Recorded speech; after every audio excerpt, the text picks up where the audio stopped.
Si vous vouliez empêcher l'Afrique de devenir une superpuissance, vous n'auriez pas besoin d'inventer une nouvelle stratégie. Le plan a déjà été écrit, testé et perfectionné au fil des siècles. Vous commenceriez par vous assurer que l'Afrique ne s'unisse jamais.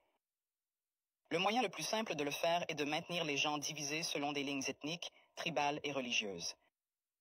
S'ils commencent à travailler ensemble, rappelez-leur les griefs passés. Ravivez les vieilles blessures, financez les mouvements séparatistes, maintenez les différends frontaliers non résolus. Assurez-vous qu'à chaque fois qu'ils font un pas en avant, ils en font deux en arrière parce qu'ils sont trop occupés à se battre entre eux. Vous installeriez des dirigeants qui servent des intérêts étrangers, pas leur peuple. Trouvez les plus corrompus, les plus facilement manipulables, ceux qui désirent la richesse et le statut plus que le progrès. Offrez-leur le pouvoir en échange de leur loyauté. Si un leader émerge qui se soucie réellement de l'Afrique, débarrassez-vous de lui. Assassinez-les si nécessaire. Mais si c'est trop compliqué, déstabilisez simplement leur gouvernement et soutenez un coup d'État. S'ils parlent de nationaliser les ressources, faites-en un exemple. S'ils essaient d'unir l'Afrique, éliminez-les avant que l'idée ne se propage. Vous maintenez l'Afrique économiquement faible en vous assurant qu'elle ne s'industrialise jamais. Laissez-les exporter des matières premières, mais ne les laissez jamais les transformer eux-mêmes. Contrôlez les mines, les champs pétrolifères, les minéraux rares. Gardez-les à vendre à bas prix et à acheter cher. Si un pays essaie de se libérer et de construire ses propres industries, sabotez-le. Imposez des sanctions, déstabilisez sa monnaie. Financez l'opposition locale, faites s'effondrer son économie. Si cela ne fonctionne pas, orchestrez une guerre civile. Les gens ne peuvent pas construire quand ils sont trop occupés à essayer de survivre. Vous vous assureriez que leur système éducatif produit des travailleurs, pas des innovateurs. Enseignez-leur une histoire qui glorifie leurs oppresseurs. Faites-leur croire que leurs cultures sont primitives, que leurs ancêtres étaient des sauvages, que leur avenir dépend de l'approbation étrangère. Entraînez-les à mémoriser, pas à penser de manière critique.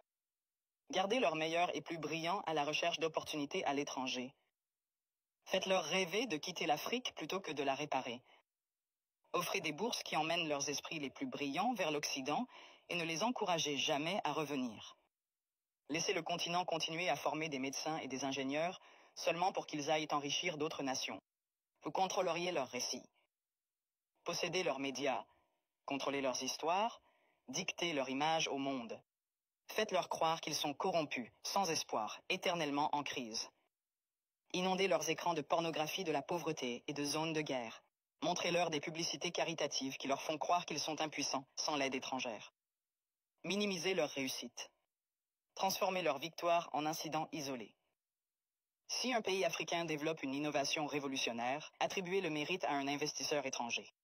Si un dirigeant africain met en œuvre une politique réussie, présentez-la comme une anomalie plutôt qu'une preuve de compétence. Vous vous assureriez qu'ils restent dépendants, les noyer dans la dette. Offrir des prêts avec des conditions impossibles. Les forcer à tout privatiser pour que des entreprises étrangères possèdent leur eau, leur électricité, leurs terres. Lorsqu'ils luttent, leur donner juste assez d'aide pour les maintenir en vie, mais jamais assez pour les rendre autonomes. Utiliser des œuvres de charité pour créer une culture de dépendance plutôt que de résilience. Les faire penser que l'intervention étrangère est nécessaire, qu'ils ne peuvent pas résoudre leurs propres problèmes, qu'ils ont toujours besoin d'aide de l'extérieur. Vous supprimeriez leurs forces militaires. Maintenir leurs armées faibles, leurs industries de défense inexistantes. Leur vendre des armes pour qu'ils se battent entre eux, mais ne jamais les laisser développer une technologie militaire de pointe. Si un pays essaie de construire un système de défense solide, l'accuser d'être une menace pour la stabilité. S'assurer qu'ils aient toujours besoin de casques bleus étrangers, de bases militaires étrangères, de conseillers étrangers contrôlant leur sécurité.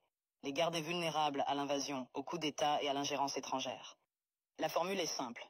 Diviser, corrompre, exploiter, désinformer, contrôler. Les maintenir en train de se battre entre eux. Les faire regarder à l'extérieur pour des solutions. Les garder pauvres, dépendants, en insécurité. S'assurer que chaque tentative de se libérer rencontre une résistance si forte que la génération suivante y réfléchisse à 2 fois avant d'essayer à nouveau. Ce n'est pas une théorie, c'est l'histoire. La vraie question n'est pas comment empêcher l'Afrique de devenir une superpuissance. C'est comment l'Afrique peut briser le cycle, malgré tous les efforts pour la maintenir à terre.